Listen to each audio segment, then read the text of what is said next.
Pada Mei 2025, satu kejutan berlaku di ruang udara Asia Selatan.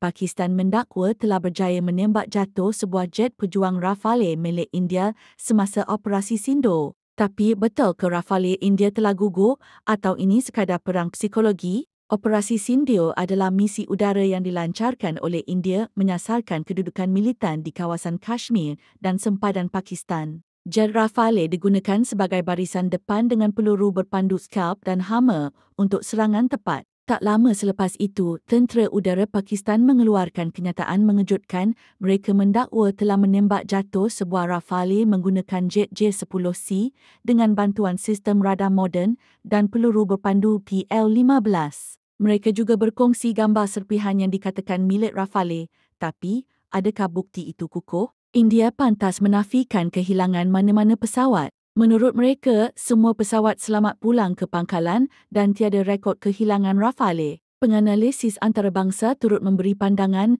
ada yang kata tiada bukti kukuh Rafale jatuh. Namun ada juga yang percaya serpihan itu ada persamaan dengan struktur Rafale. Persoalannya, kenapa India tak tunjuk bukti video atau tracking radar semua jet mereka selamat? Kalau benar Rafale ditembak jatuh, ini satu tamparan hebat kepada reputasi pesawat ini yang dijual sebagai superior air dan menance fighter. Adakah ini akan jejaskan kepercayaan negara pembeli lain seperti Indonesia, Arab Saudi atau Mesir? Kebenaran masih jadi misteri. Tapi satu yang pasti, konflik India dan Pakistan belum selesai. Adakah ini permulaan kepada pertembungan udara skala besar di Asia Selatan? Atau sekadar perang maklumat antara dua musuh ketat? Apa pendapat anda? Betul ke Rafale India dah gugur atau ini cuma drama geopolitik semata-mata? Komen di bawah dan jangan lupa subscribe untuk lebih banyak kupasan isu pertahanan dunia.